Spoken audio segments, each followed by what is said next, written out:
Um bom dia a todos e que Deus nos abençoe. Em nosso último encontro sobre a Revista Espírita, abordamos a obra apresentando uma visão geral dos principais temas e assuntos que a obra aborda. Agrupamos esses temas em pelo menos 4 grandes tópicos. Vimos que a Revista Espírita trata bastante da pessoa Allan Kardec, que a Revista Espírita procura mostrar um pouco do seu caráter, do seu bom senso, daquilo que constitui este indivíduo extraordinário chamado Allan Kardec. Vimos também que um outro tópico abordado pela revista diz respeito à doutrina espírita mesmo, procurando esclarecer questões doutrinárias, desenvolver princípios, apresentar fenômenos, para que pudéssemos, juntos com as outras obras do mesmo autor, estudarmos com mais profundidade a doutrina espírita.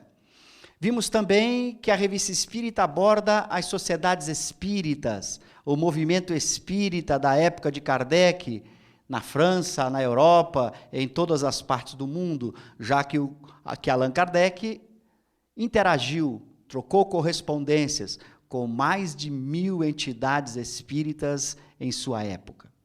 E, por último, vimos que a Revista Espírita também aborda a questão dos espíritas, o cotidiano, a vida familiar, a vida e sua interação com os espíritos. Depois de apresentarmos esta visão geral desses 4 tópicos mais importantes que são abordados na Revista Espírita, procuramos, naquele encontro, estudarmos 2 mensagens sobre os espíritas e o cotidiano, a vida familiar. Trabalhamos uma mensagem sobre o lar de uma família espírita e uma outra mensagem sobre a educação de filhos, ambas muito bem desenvolvidas por Allan Kardec. Hoje vamos escolher algumas mensagens também sobre um tópico muito importante, que é a doutrina espírita. Então, escolhemos 3 mensagens sobre doutrina espírita. Nestas 3 mensagens, veremos o codificador explicando uma série de questões, de dúvidas que são apresentadas por leitores, que são comentadas nas sociedades e encaminhadas para ele. Então, veremos como ele aborda essas questões e de que maneira ele apresenta respostas a essas questões, nos ajudando a entender a doutrina espírita e a compreender as suas diversas obras. Então, hoje, vamos nos concentrar nas mensagens, em algumas delas, que tratam exatamente da doutrina espírita, em especial da explicação de temas doutrinários. A primeira delas, que saiu nesta Revista Espírita de julho de 1866, o título é Vista Retrospectiva das Existências do Espírito. A ideia é responder uma dúvida de um correspondente, de um leitor da revista, que levanta uma questão muito importante sobre esta capacidade que tem o espírito de recordar-se de suas vidas anteriores após a morte. Então, Allan Kardec vai discutir esse tema sobre a recordação das vidas anteriores por parte dos espíritos após a morte, ao mesmo tempo em que ele vai nos apresentar uma orientação muito importante de como a gente deve estudar o Livro dos Espíritos. Aliás, esta mensagem nós a escolhemos em particular por esta razão. Não tanto pelo conteúdo dela, embora vocês vão ver, o conteúdo é muito importante, extremamente esclarecedor, mas mais pela indicação, pela sugestão que nós vamos encontrar no interior da mensagem de como ler o Livro dos Espíritos, como estudar o Livro dos Espíritos. E aqui nos parece uma orientação muito importante, e por isso a nossa preocupação ao escolher esta mensagem. Ela serve também como norte para aqueles que estão estudando a obra, o Livro dos Espíritos. Então, diz Allan Kardec, um dos nossos correspondentes de Lyon nos escreve o seguinte. Então, veja, um correspondente de Lyon. Como eu disse, ele se correspondia com mais de 1000 sociedades espíritas em sua época. Fiquei surpreendido que o espírito do Dr. Keller tenha sido posto em estado magnético para ver desenrolar-se à sua frente o quadro de suas existências passadas. Este fato, descrito desse espírito, que para recordar-se de suas vidas passadas, teve que ser colocado num estado especial, teve que ser magnetizado por outros espíritos a fim de recordar-se de suas existências passadas. Quem quiser estudar em casa com detalhe este fato, basta ler aí a Revista Espírita de junho de 66, procurando lá por este caso sobre o Dr. Keller, que você vai encontrar a narrativa do que aconteceu. Sintetizando, foi exatamente o que está escrito nessa frase. Esse Dr. Keller, para lembrar-se de suas existências passadas, ele era já um espírito, ele precisou ser magnetizado por outros espíritos. Isto parece indicar que o espírito em questão não as conhecia. Então, veja, o leitor, ao ler este caso do Dr. Keller, vai concluir, olha, parece que ele não conhecia as suas existências passadas, porque ele só teve acesso a elas depois de uma intervenção por outros espíritos. Foram necessários outros espíritos que, através de um passe magnético, de uma interferência magnética, despertassem no Dr. Keller as suas existências anteriores. Agora o leitor, então, diante desse fato, descrito na Revista Espírita, o leitor começa, então, a formular a sua dúvida. Por que, em O Livro dos Espíritos, diz que, depois da morte, a alma vê e abarca, de um golpe de vista, suas emigrações passadas? Esta é uma afirmativa de O Livro dos Espíritos, que está aí na questão, no item 243. Vocês podem chegar em casa, nesse item 243, que trata lá da vida espírita, no capítulo da vida espírita, você vai encontrar esta referência aí, que o leitor cita. Então, lá em O Livro dos Espíritos está dito que o espírito vê ou abarca, de um golpe de vista, suas emigrações passadas.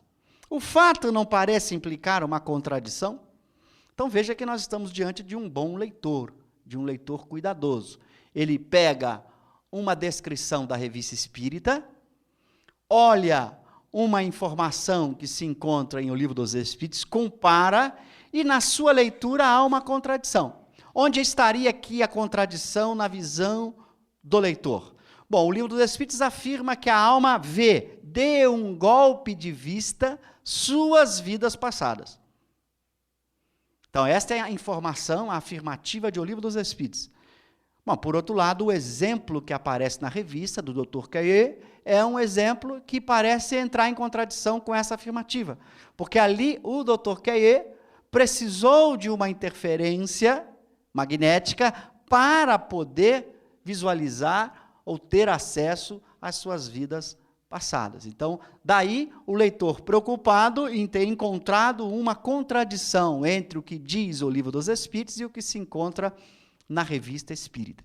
Então, Allan Kardec vai responder agora à dúvida levantada pelo leitor. Então, veja que era um leitor atento, que estava preocupado em garantir que a nova ciência não tivesse contradições. Aliás, essa questão da contradição é uma questão muito séria, muito grave no interior de uma ciência qualquer.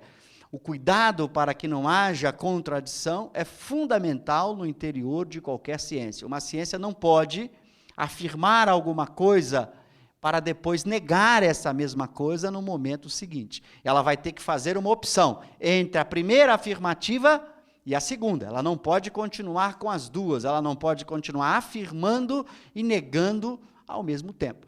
Isso foi demonstrado, o problema das contradições no interior de uma teoria já fora demonstrado pelos gregos antigos. Já na Grécia Antiga, Aristóteles, quando formula de uma forma explícita a lógica, ele é o grande criador da chamada lógica, Aristóteles já havia demonstrado que uma contradição no interior de uma teoria faz com que a teoria perca aquilo que lhe é mais precioso, a possibilidade de separar as verdades das falsidades. Então, se uma teoria tiver uma contradição, a teoria não mais separa o verdadeiro do falso. que é uma das características mais importantes de uma teoria. Se uma teoria faz uma afirmativa e esta afirmativa eu não sei se é verdadeira ou falsa, ela não consegue mais fazer essa distinção, essa teoria não serve para nada. Aliás, é a separação entre as verdades e as falsidades que permite que eu tome as minhas decisões. Então, é verdadeiro tal coisa, é falso tal outra coisa. Então, a teoria precisa fazer essa distinção. E na Grécia já fora demonstrado que uma teoria que contenha uma contradição, basta uma, não precisa mais do que uma, é suficiente para que ela não mais seja capaz de fazer a separação ou a distinção entre aquilo que é verdadeiro e aquilo que é falso. A prova disso é uma prova matemática feita já pelos gregos, de que não pode haver contradição no interior de uma teoria, porque essa contradição permitiria que a teoria não mais faça a distinção. E a prova é curiosa, porque o que os gregos demonstram é o seguinte: se você tiver uma contradição numa teoria, qualquer afirmativa que você fizer passa a ser adequada dentro da teoria, passa a ser correta dentro da teoria. Então, por exemplo, se você tiver uma teoria contraditória, você pode afirmar assim: Cosme é calvo, e isso será verdadeiro para a teoria. Mas você pode afirmar também: Cosme é cabeludo. Graças a Deus, isso também vai ser verdadeiro para a teoria. Ou seja, a teoria permite afirmar coisas malucas do que entram em choque. Todas elas passam a ser verdadeiras dentro da teoria. Ou, numa linguagem um pouco mais sofisticada, passam a ser teoremas da teoria. Consequências lógicas daquilo que se encontra dentro da teoria. Então, imagina uma teoria que diz Cosme é calvo e Cosme é cabeludo. Imagina que teoria maravilhosa é essa. Ela não serve para absolutamente nada. Vocês nem saberiam me localizar numa plateia, né? Se dissessem Cosme é cabeludo, vocês procurariam de uma forma. Se dissessem Cosme é careca, vocês procurariam de outra. Em geral, nós, os carecas, somos pontos de referência. Exatamente ali, pertinho do careca, à direita do careca, na frente do careca. Então, nessa teoria eu ficaria muito tranquilo, porque eu já não mais seria ponto de referência. Nessa teoria, poderiam afirmar Cosme é cabeludo sem nenhum problema. Então, claro que uma contradição no interior de uma teoria seria o desastre da própria teoria. Então, nós não podemos ter contradições numa ciência construída nos aparatos da chamada lógica clássica, que é uma lógica que não admite no seu interior contradições. As contradições atrapalham ou destroem de forma muito forte as teorias construídas dentro de uma fundamentação clássica da lógica. Então, o leitor está com todo cuidado. Eu não posso ter uma contradição. Porque, diante da contradição, para que eu não tenha a contradição, eu tenho que fazer uma opção. Ou eu jogo fora a pergunta 243 e digo, olha, ela está falsa, então eu sou obrigado a jogá-la fora, e ficaria, então, com a afirmativa aqui do Dr. Cahier. Então, eu não posso ficar com as duas. Se eu fico com as duas, a teoria é contraditória. E a contradição eu não posso ter. Por isso, a importância muito grande, quando nós estamos estudando o Espiritismo, de se nós identificarmos uma afirmativa que entra em choque com outra afirmativa, nós temos que resolver o problema. Não podemos ficar com as duas lá dentro. Seria o caos para a teoria. Bom, então, o Kardec vai buscar agora explicar ao leitor. Claro, o que ele vai mostrar é que o leitor está fazendo uma leitura equivocada de O Livro dos Espíritos e do fenômeno descrito pelo Dr. Cahier. E o codificador, o Kardec, vai mostrar que não há, portanto, nenhuma contradição aqui. Os dois fatos são corretos. A descrição dada pelo Espírito na Revista Espírita de junho de 66 e a pergunta 243 do Livro dos Espíritos estão absolutamente corretas e não entram em choque uma com a outra. É isso que ele vai mostrar ao longo do texto, que a gente vai explorar aqui o seu argumento. Não há aí nenhuma contradição, pois, ao contrário, o fato vem confirmar a possibilidade para o espírito de conhecer suas existências passadas. Então, a primeira observação de Kardec é de que o fato descrito de que o Dr. Cahier teve acesso às suas existências passadas, embora somente depois de magnetizado, que este fato concorda com a afirmativa de O Livro dos Espíritos de que o espírito vê, de um golpe de vista, suas existências passadas. Então, o fato não entra portanto, de início em contradição com a afirmativa de O Livro dos Espíritos. Aí ele vai esclarecer um pouco mais. Ele poderia parar ali, mas ele vai adiante para nos ajudar. O Livro dos Espíritos não é um tratado completo de espiritismo, no sentido de que tudo, absolutamente tudo, nos seus mínimos detalhes esteja presente na obra. Apenas apresenta as bases e os pontos fundamentais que se devem desenvolver sucessivamente pelo estudo e pela observação. Então, o que Kardec vai mostrar, e aí nós vamos entender um pouquinho a importância de ler o Livro dos Espíritos desta forma, que ele vai propor. Ali se encontram as bases, os princípios, que serão desenvolvidos nas outras obras, nas obras que ele produziu, o Livro dos Médiuns, o Evangelho, o Céu e o Inferno, a Gênese e na Revista Espírita.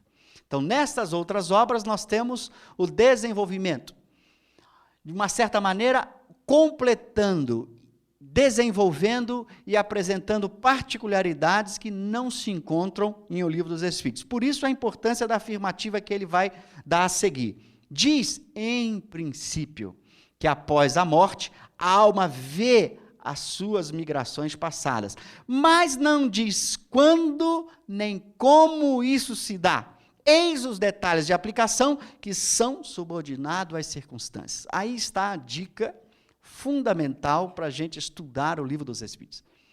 Ali estão os princípios, as leis fundamentais sobre os Espíritos. Detalhes de aplicação serão encontrados em outras obras. Então, por exemplo, ali na pergunta 243 está afirmando que o Espírito vê suas migrações passadas, suas vidas passadas. Mas ali não diz como, quando ou de que maneira se dá esta visão. O que faz o texto da Revista Espírita, através do exemplo desse espírito, o Dr. Caillé, é mostrar uma faceta desse como isso acontece. De que forma acontece esta visão. Então, esta é uma informação muito importante. Nós vamos encontrar nas diversas perguntas de O Livro dos Espíritos a afirmativa deste princípio geral, e não os detalhes do como, onde, em que circunstâncias acontece tal princípio se realiza. Por exemplo, quando os Espíritos afirmam lá em O Livro dos Espíritos que os Espíritos percorrem o espaço com a rapidez do pensamento, aí você, mas espera aí, a gente vê descrições nas obras mediúnicas de espíritos que se locomovem andando no plano espiritual, com dificuldade de locomover-se. Como é que lá afirma que os espíritos se locomovem ou se transportam com a rapidez do pensamento? Este é o princípio geral. Agora, como se daria isto? De que maneira o espírito consegue locomover-se com a rapidez do pensamento? Nós vamos ver que isso depende da sua natureza moral, do seu perispírito, daquilo que o perispírito dele apresenta. Então, o princípio está dado, o espírito pode locomover-se com a rapidez do pensamento, mas nem todos conseguem, em qualquer circunstância, projetar o seu pensamento de tal maneira a percorrer esse espaço com a rapidez do pensamento. A capacidade